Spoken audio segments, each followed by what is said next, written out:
Can you introduce yourself and your career role into where you are today? Yeah, my name's Anne Jones and I work in adult mental health for the NHS. What made you get involved in the Seven Sisters campaign? Well, I didn't exactly get involved, it got involved with me. Right. Because I live in the Seven Sisters, and when you discover that somebody wants to demolish your home, then it affects you, and that's when the campaign was started by my late partner, 𝗟𝗏𝗞𝗘. When did you move into the Seven Sisters?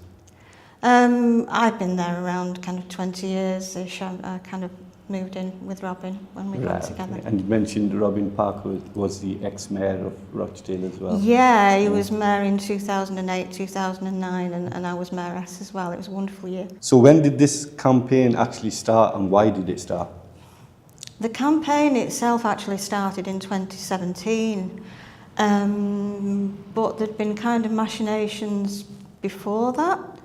Kind of in late 2016, I'd seen the odd headline in the Rochdale Observer about College Bank, the Seven Sisters, and saying there was potential for them to be demolished or regenerated or whatever. And because I knew nothing about it, I just thought this is sensational journalism, and I didn't keep that edition of the paper.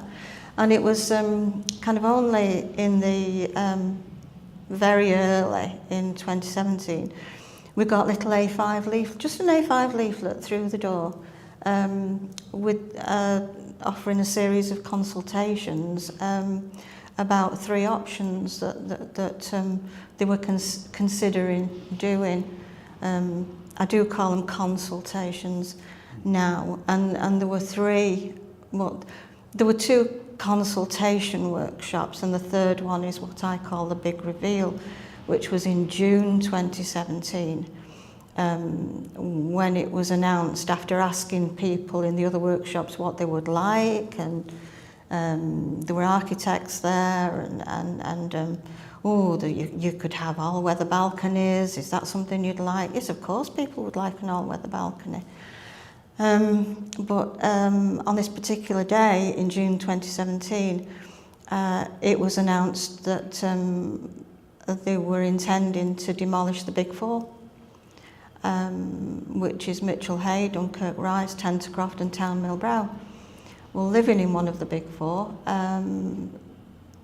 Robin, my partner, wasn't very happy. I wasn't very happy. Other people were not very happy. It was a very stressful time, and that's where the kind of campaign began seriously. At that point, we had been kind of we had started campaigning before that, because we had a sense of what was going on, that this was the way that they, but in they 2017 in June you thought this is actually going to happen, we need to do something. This is we were, I think we were already in the process of getting a petition together, and July of that year, Robin presented the petition to full council, and he lots of residents from the Seven Sisters were in the gallery in the town hall, and council chamber down below, and he got a round of applause from across the floor from all the parties in the council chamber. But the council don't actually have any power or jurisdiction, because it's the housing association that wanted to do this, and the stock had been kind of handed over to the housing association. So which housing association is it? Rochdale Borough-wide Housing. Initially they were an arm's length organisation managing the housing stock for the council, and then the stock was kind of formally handed over. How many people, tenants, would you say lived in the Seven Sisters flat when it was at its peak prior to all this? There's approximately 750 properties. I never know the exact number, because there are some kind of penthouses on some of the blocks. But it's about 750 properties. And at that time, there was what you would refer to as like the standard number of voids. Because there's always voids on an estate, and that's a natural process. So that was it was full. The estate was pretty much full. I believe many tenants moved out approximately 8 years ago. What did say to these tenants to make them move out? It's been an ongoing process. Obviously, in 2017, people were told that they intended to demolish the Big Four. So people were, I think, responding to kind of different things. Also, people have to be given kind of a statutory housing loss payment, and I don't know whether it was 6,000 at the time or 7,000. Now it's 8,100 currently. And that's the minimum, I think. I'm not an expert in these matters, but I think that's the minimum that people should be given if they're to lose their homes. And for some people, you might say, with chaotic lifestyles, if you will, that's a lot of money. That's a lot of money. For people who lived on the estate for decades, literally decades, 20, 30, 40 odd years, then this is really their home that you're talking about.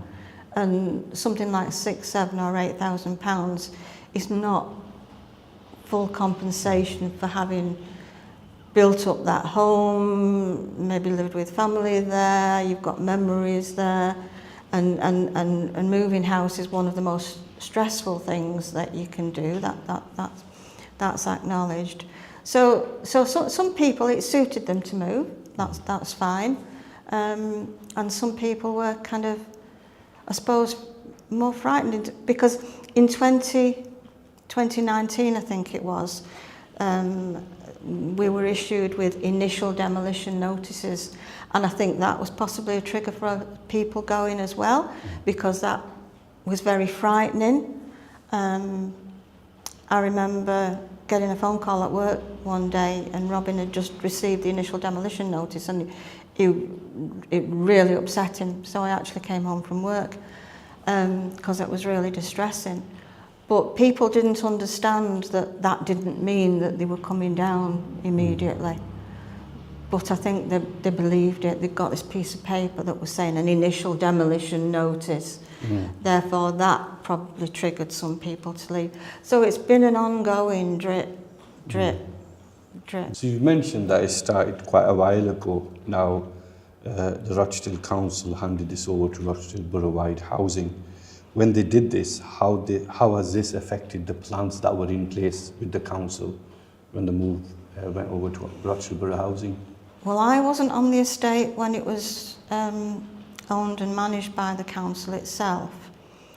But what we would say to you now is that the estate has been experiencing a prolonged period of managed decline. I know the Housing Association would deny that, but it's something that you probably don't pick up on immediately, because it's a subtle thing that starts to happen over time, and then you realise things are not being done or happening, and I think if the housing stock was handed over in 2012 or whatever it was, and then there were already thoughts in late 2016 that they wanted to maybe demolish or regenerate or whatever, then those plans and thoughts and ideas were obviously being mooted and discussed prior to that. So I think pretty soon after the stock was handed over, looking at the evidence. Okay. What is the Save the Seven Sisters campaign? How many members does this have, and how can other people get involved? Well, as they say, it's exactly what it says on the tin. It's the Save the Seven Sisters campaign. Save the Seven Sisters is the kind of local name for College Bank estate, and some people call it the town flats.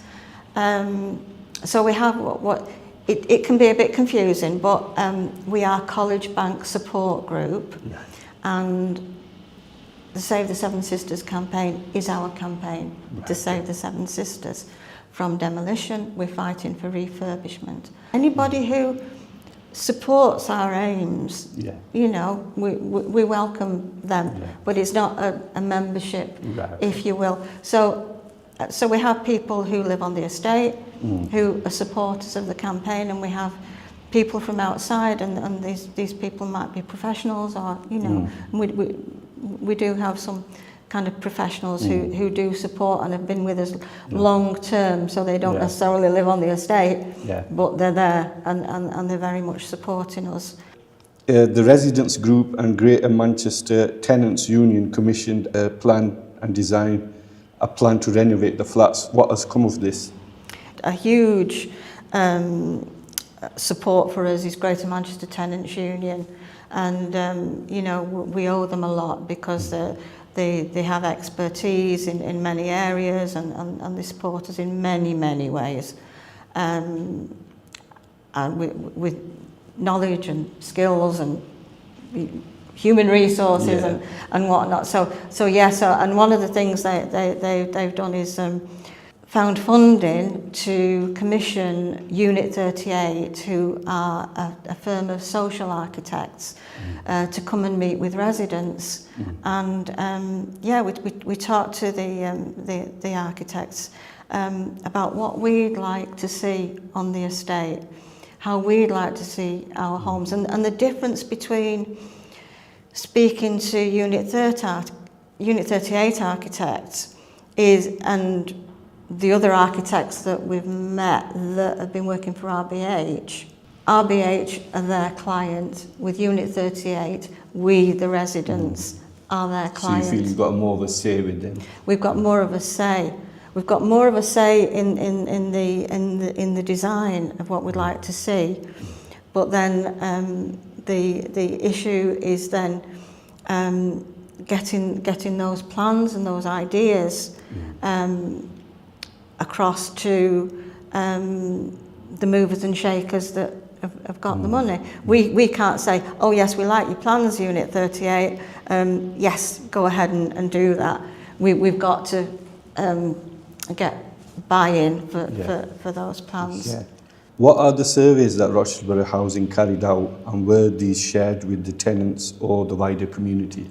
More recently, RBH have commissioned some more structural surveys, and they've not even sort of going back to the beginning. We don't think they've done any sort of full structural surveys, but more recently they have done. Right. And now they've got those surveys, they don't seem to want to share them with anybody. They're quite happy to kind of give a summary or a report, but not to actually show the surveys, that somebody who's got the skills and knowledge can look at them and take, and they're using those surveys to say, well, we've got these surveys now and it's suggesting that there's things needing doing, and it means that they're encouraging people to believe that the flats are not safe. Right. That's what they're encouraging people to believe. Yes, that was from these surveys that are not being So that was shown. going to be my next question. Would you say the flats are beyond repair and need demolishing? No, there's a lot of stuff that needs doing, and they've suffered from lack of maintenance and cyclical repairs for years, because there's been no investment. And ordinarily you would invest in property. If the roof needed fixing, you'd fix the roof, you wouldn't demolish it. You'd say, oh, we need to do something with that roof. And but these issues haven't been being addressed. But now that lends them to say, well, there's issues with water and electrics. Well, yes, of course there are. Everybody's home needs rewiring after a certain period of time. What is the Awab law? Sadly, in 2020, there was a little 2-year-old boy who passed away. He lived on an estate in Rochdale, not our estate, a different estate. And his home was riddled with damp and mould, and his Dad, as I understand it, was complaining to RBH to try and get this addressed, even before 𝗦𝗨𝗕𝗦𝗖𝗥𝗕𝗘 came along. But it wasn't addressed, certainly not satisfactorily, and the state of the property was very bad, and 𝗟𝗚 became very ill from inhaling the spores from the mould in the home, and sadly passed away in 2020. And 𝗟𝗚𝗚's law has resulted from a campaign in that the law outlines timeframes by which social landlords should act when they're alerted to any conditions of damp or mould in a property. And I can't tell you those timeframes off the top of my head, but if it's an emergency situation, they have to respond immediately. If it's serious, they've got a little bit more time, but there are set timeframes in which they should be responding. If they need to move people out of their properties while things are addressed, then they should be doing that at their expense and keeping the tenants up to speed with exactly what is going on, what the situation is, what's being done, and what the time frames are for addressing it and getting you back in your home and all that kind of thing. And if those criteria are not adhered to, then there's redress for tenants to take action. Who is on the task force decision-making stakeholders? I believe 𝗟𝗚𝗎𝗓𝗏, the local MP, are on the task force. So the task force is something that, as a campaign, we were hoping to see, and it's been formally convened by 𝗟𝗚𝗎𝗓𝗏. I can't tell you exactly who is on it. There's quite a number of people on it. In the main, RBH are on it, of course.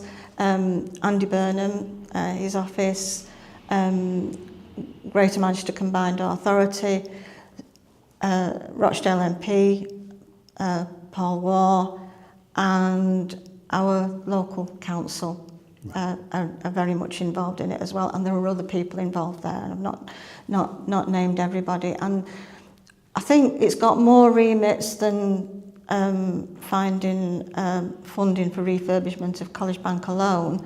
I think it's kind of looking at the kind of broader picture of Rochdale, central Rochdale.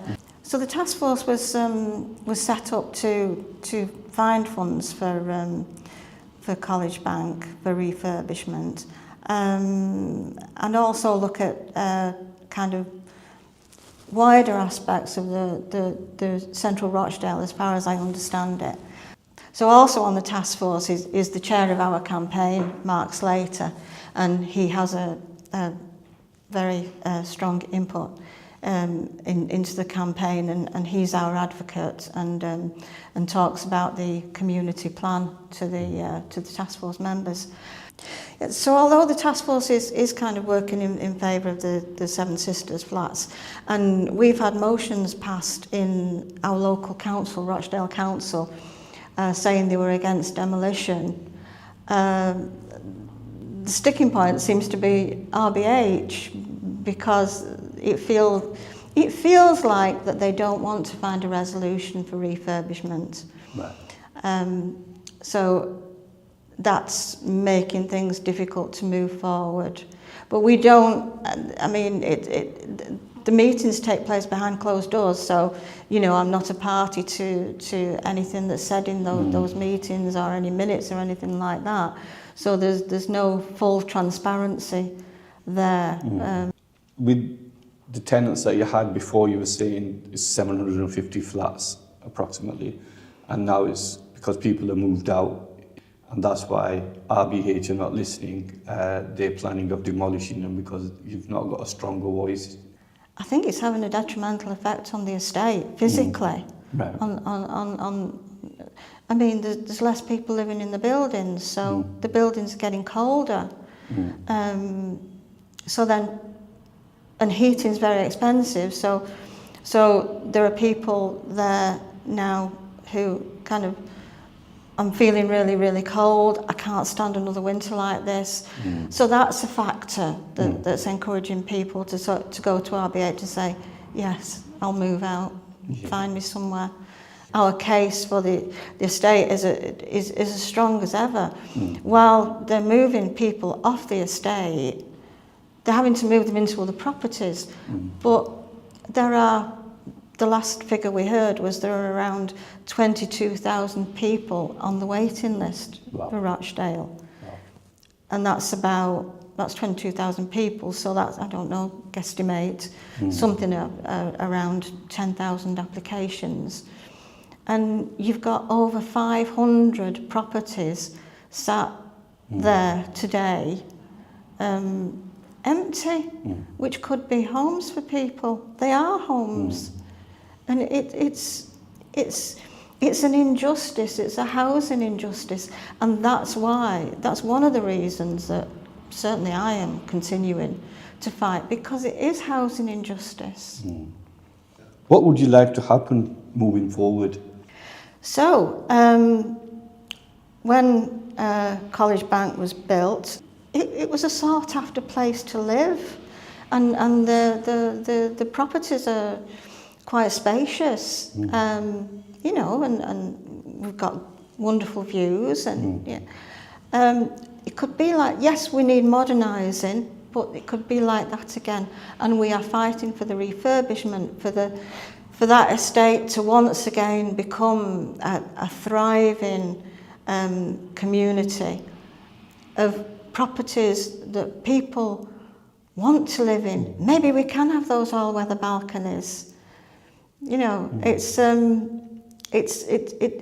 something that we aspire to, and that people, rather than College Bank having the bad rep that it's developed, and you do get people saying, oh, drop them, but they don't know the situation.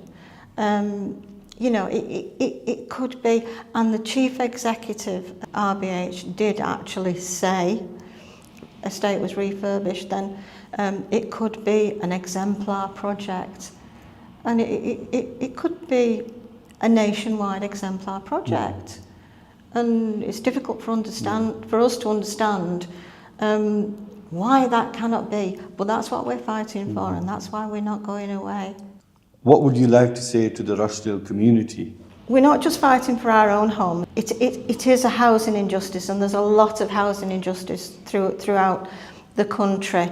And if we get this estate, as I've said, there's about 22,000 people on the waiting list. We've got 500 homes sat there empty today. If we can get this estate refurbished, then it may just be one of your friends, neighbours, or even yourself that will benefit from this campaign win.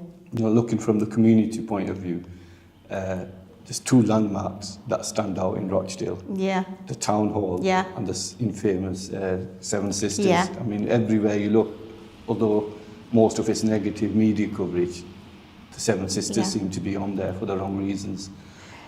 That's very true. It doesn't matter what the news item is. Yeah. It's the Seven Sisters. Yes. You can have nothing to do with the Seven Sisters, but because people recognise that as Rochdale, that's what you see. Yeah. So, you know, your campaign is, just to make it clear, is for all the Seven Sisters, 7 flats to get refurbished, not just the 4 as you mentioned before. The entire estate. Yes. The entire estate. Yeah, and like you said, it'll bring a lot of homes to a lot of people in Rochdale that are waiting as well. I mean, originally it was about demolishing the big 4, but I think that's now I think it's about demolishing them all. Right. And I think it always was about demolishing them all, to be honest. And any plans that they were only kind of vague plans, but when they were talking about demolishing the big 4, there was only ever talk of replacing with 120 lower rise, but they would have demolished about 480 properties. Yeah. So that would be an immediate deficit of 360. Yeah. So, Anne, what's the current situation with the tenants at the Seven Sisters? If we go back to October last year, out of the blue, we all received letters on our doormats from RBH saying, and it was related to the surveys, the structural surveys that had been done, and they were saying that the surveys were suggesting that the buildings were unsafe and that people needed to get out before Christmas. Oh, You can imagine how devastating that was. And I remember I was walking around work and I was in shock. I was in shock. And people were finding out about these letters because it had got out into the news media before some people had got home from work and picked up the letters. So their friends and relatives, wherever, were phoning them up and asking them, and because they'd seen it on the news, and it was absolutely devastating. So they did pull back on that time frame of getting people out a little bit. But at this point in time, they were saying that there were 229 residence properties occupied, and which out of 750, you can see how the occupation of the estate is dwindling over the years, and they need this last push to get the last 200 or so out. So, but this frightened people, and people were immediately packing up because they thought they had to get out by Christmas. And this is not the case. This is not true. They do not have to get out. They were offering no legitimate reasons why people needed to leave, and they're not showing the surveys. But again, it's been a slow drip, drip, drip of trying to get more people out, and this is where the cold weather has affected people, and this is when they go down to speak to RBH and say, yes, I'm going to leave, find me a property, and so there's more and more people moving out. And we've got one block where there is only 7 residents. And just over a week ago, that block was evacuated because there was a leak. Now, they've been out of the flat over a week, and they're telling these people, they're in a hotel, a nice hotel, don't get me wrong, it's a lovely hotel, but it's not your home, and you can't do the things that you would be doing every day in your home, and it's disrupting people's lives. And one of these people is almost 91 years old, that is currently out of their home. And they're talking that they've got these hotel rooms booked until the 24th of March, potentially, if they use that. That's a long time to keep people out of their homes. So we're incredibly worried and concerned about these 7 people who are currently displaced from their homes. Are they going to get back in their homes? And this is another worry. And if they're not allowed back in their homes to live, that's one block completely empty. So then the other 6, which are some blocks have got more people in than others, but it must be about, 200 people now on the estate. So it's really worrying, it's really concerning. It affects people's health and well-being. I know it's affecting my health and well-being, both physically and mentally, emotionally. It's just a really difficult situation to be in. So there's a general push at the moment, and in terms of the task force, when RBH sent these letters out, they had a task force meeting planned for the 5th of November, and these letters landed late October. They didn't say anything to anybody from the task force. They didn't say anything to Mayor Burnham about anything. Nobody in the task force knew that they'd sent these letters out telling people that they had to be out by Christmas.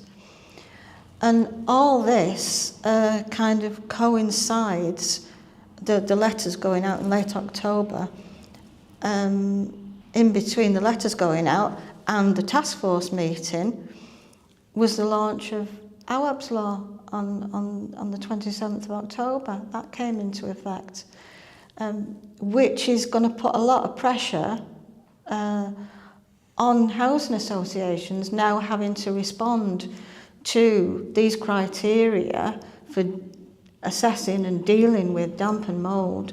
It's more pressure, it's more work for them.